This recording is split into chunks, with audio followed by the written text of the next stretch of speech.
जय महाकाल, जय भवानी। मैं आप सबका हार्दिक स्वागत करती हूँ आपके अपने यूट्यूब चैनल भगवती कृपा ज्ञान प्रकाश में। आज की इस वीडियो में मैं आपको ऐसा एक उपाय बताऊंगी जिससे आप यह जान सकते हैं कि आपके द्वारा जाप किया हुआ मंत्र या पाठ या कोई चालीसा सिद्ध हुआ है या नहीं। देखिए, बहुत से लोग होते हैं जो काफ़ी समय से किसी एक मंत्र का, एक पाठ का या चालीसे का जाप करते हैं, लेकिन उन्हें कोई अनुभव नहीं होता है। तो उनके मन में अक्सर ये प्रश्न आता है कि क्या हमारे द्वारा जो जाप हम कर रहे हैं, जो मंत्र या फिर पाठ या फिर कुछ भी, वह सिद्ध हो रहा है या नहीं, या हमारी जो पूजा पाठ है वो सही दिशा में जा रही है या नहीं। तो मैं आज आपको इसी के बारे में पूरी जानकारी दूंगी कि आप कैसे जान सकते हैं कि आपके द्वारा जाप किया गया हुआ मंत्र, पाठ या कोई चालीसा सिद्ध हुआ है या नहीं। देखिए, सिद्ध का मतलब होता है जागृत होना। मतलब कि अगर आप उसका प्रयोग कहीं करते हैं तो क्या वह कार्य करता है या नहीं। देखिए, ज़रूरी नहीं है कि सिद्ध होने का मतलब सिर्फ कार्य करना ही होता है। अगर आपको वह मंत्र जाप करते हुए या फिर जिस भी चीज़ का आप पाठ कर रहे हैं, उस पाठ को करते हुए आपको उबासी आ रही है, आपकी आंखों में आंसू आ रहे हैं, या फिर उसको करते करते आपके ऊपर किसी इष्ट की सवारी आने लगी है, आपकी सांस ऊपर नीचे हो रही है, तो ये सब लक्षण दर्शाते हैं कि किसी शक्ति के सिद्ध होने की, जो कि जिस शक्ति का आप जाप कर रहे हैं वह जो शक्ति है वह सिद्ध हो गई है। ठीक है। तो मंत्र या पाठ, मान लीजिए आपने दुर्गा चालीसा, काली चालीसा या हनुमान चालीसा या शिव जी के चालीसे का या नवाण मंत्र का या किसी भी अन्य देवी देवताओं के मंत्रों का आपने जाप किया है, आपने शाबर मंत्र का जाप किया है, तो आपको कैसे पता चलेगा कि वह सिद्ध हो गया है या नहीं। कुछ तो ऐसे लक्षण होते हैं जो आपको सपने में मिलते हैं, और कुछ लक्षण होते हैं जिन्हें आप स्वयं आजमा के देख सकते हैं। कुछ ऐसे प्रयोग होते हैं जिन्हें अगर आप बार बार करते हैं तो अलग अलग परिणाम मिलते हैं।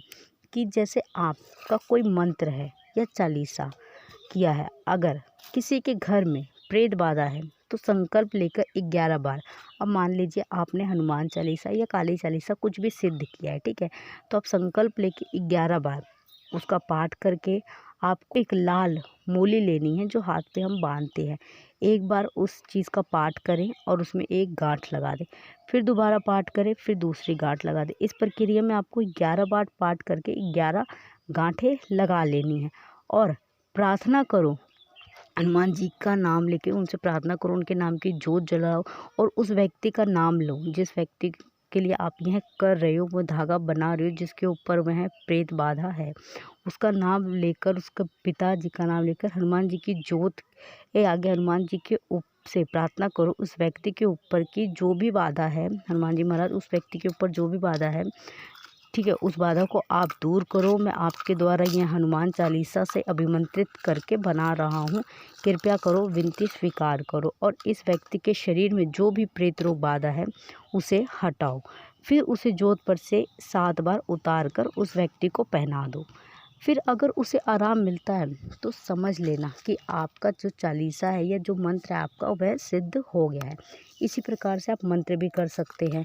ठीक है। अगर आपको लगे कि आपके घर में कोई नकारात्मक शक्ति है जो कहीं ना कहीं आपको दिक्कत पहुंचा रही है, तो आप उस मंत्र का पाठ करें, उसकी 11 माला का जाप करके आपको जल में 3 बार फूंक मार के उस जल को आपके अपने पूरे घर में छिड़कना है। और जितने भी घर के आपके सदस्य हैं, प्रत्येक सदस्य को वह जल पिला दें।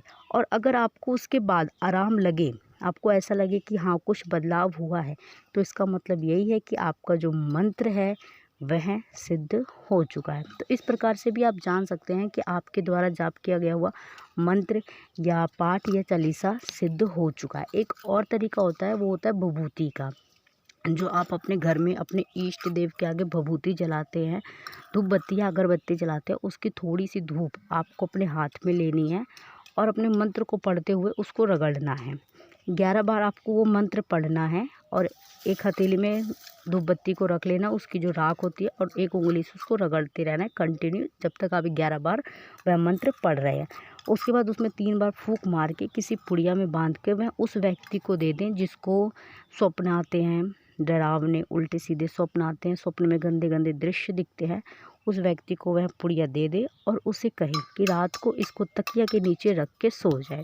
ठीक है, अगर उसके बाद उस व्यक्ति को कंटिन्यू 4 दिन, 5 दिन, 6 दिन उसको आराम लग रहा है, तो आप ये समझ जाना कि आपका जो मंत्र है वह सिद्ध हो चुका है, वह कार्य कर रहा है, आप बिल्कुल सही दिशा में अपनी पूजा पाठ को ले जा रहे हैं।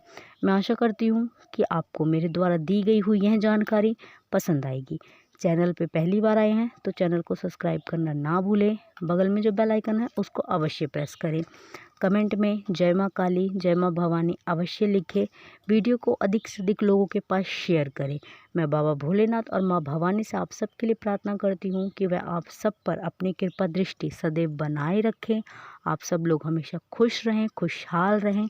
माँ लक्ष्मी की कृपा दृष्टि आप सबके घर में हमेशा बनी रहे, धन दौलत की बरकत हो आपके घर में।